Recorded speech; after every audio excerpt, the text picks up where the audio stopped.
AI가 일하는 속도를 크게 끌어올린 것은 분명합니다. 그런데 그 속도 뒤에서 정작 우리의 사고력은 조용히 퇴행하고 있다는 지적이 나오고 있습니다. 오늘은 이 생산성 착시의 실체와 AI 시대에도 대체되지 않을 인간의 역량이 무엇인지 살펴보겠습니다. 마튼스쿨 연구진은 터키의 고등학생 1000여 명을 대상으로 수학 실험을 진행했습니다. AI 튜터가 알려준 정답을 그대로 따라간 학생들은 처음에는 성취도가 높았습니다. 그런데 AI를 치우고 다시 시험을 보게 하자 스스로 학습한 학생들보다 성취도가 17% 낮게 나왔습니다. 연구진은 이 현상을 두뇌 공동화라고 이름 붙였습니다. 하버드와 유시 버클리 연구진은 케냐의 창업가 640명을 5달 동안 관찰했습니다. AI 조언 중 맥락에 맞는 것만 골라 받아들인 우수한 창업가들은 매출이 15% 상승했습니다. 반면 AI 답을 그대로 따르기만 한 창업가들은 매출이 오히려 10% 하락했습니다. 같은 도구를 써도 결과는 정반대로 갈린 것입니다. 마이크로소프트 리서치는 52개 전문 직군을 대상으로 실험을 진행했습니다. 가장 앞선 모델조차 평균 25%의 문서를 훼손시켰고 그 훼손의 80%는 단 한 번의 대형 사고에서 발생했습니다. 더 놀라운 것은 도구를 더 추가했을 때 오히려 성능이 6% 떨어졌다는 점입니다. 사람이 AI를 지나치게 믿을수록 스스로 검증하려는 본능이 조용히 잠드는 것입니다.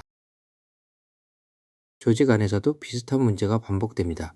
바로 워크슬럼입니다. 실무자가 AI로 보고서를 10장으로 부풀리면 리더는 그것을 다시 AI로 요약합니다. 이 과정에서 정작 사람의 사유는 어디에도 끼어들지 못하고 시간과 자원만 계속 낭비됩니다.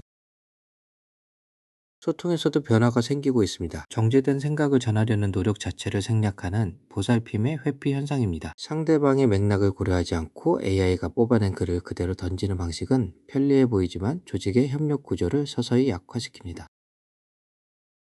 눈에 잘 보이지 않는 비용도 있습니다. 사용자들이 자발적으로 만든 콘텐츠가 거대 기업에 팔려나가는 구조는 지식 노동자를 디지털 소장록으로 전락시킨다는 비판을 받고 있습니다. 그리고 한 데이터 센터는 냉각수로 하루 760만 리터를 소모하며 가뭄을 악화시켰다는 지적도 나왔습니다. 편리함 뒤에는 물리적인 대가가 따르고 있는 것입니다.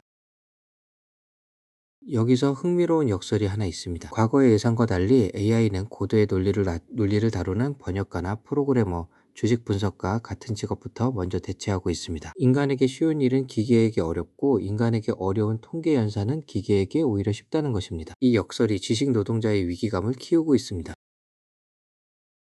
AI로 대체되지 않는 역량부터 살펴보겠습니다. 첫 번째는 문해력입니다.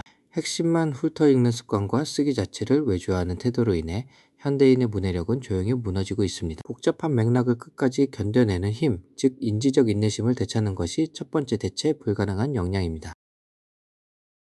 두 번째는 문제를 정의하는 능력입니다. AI는 주어진 질문에 답을 내는 데는 탁월하지만 그 질문 자체를 세우는 일은 오직 사람만이 할 수 있습니다. 쌀을 10kg 빼는 식단을 물으면 AI는 정답을 내놓겠지만 지금 내게 정말 필요한 것이 감량인지 대문 질문은 사람만이 던질 수 있습니다.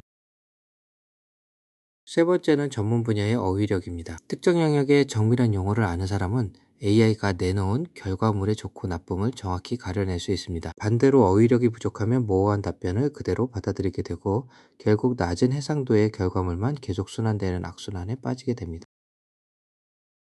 이제 조직 차원에서 필요한 태도를 살펴보겠습니다. 첫째는 겸손입니다. 여기서 겸손은 자신이 무엇을 모르는지 인정하고 AI의 그럴듯한 오답과 과도한 아첨을 걸러내는 인지적 필터를 뜻합니다. 내가 아는 것과 모르는 것을 스스로 구분하는 능력이 기술에 휘둘리지 않는 힘의 근원이 됩니다. 평가하는 방식도 달라져야 합니다. 결과물이 얼마나 화려한지는 더 이상 변별력을 갖지 못합니다. 대신 처음 떠올린 아이디어부터 AI와 주고받으며 오류를 바로잡아온 과정, 즉 질문의 궤적을 평가의 핵심 기준으로 삼아야 합니다.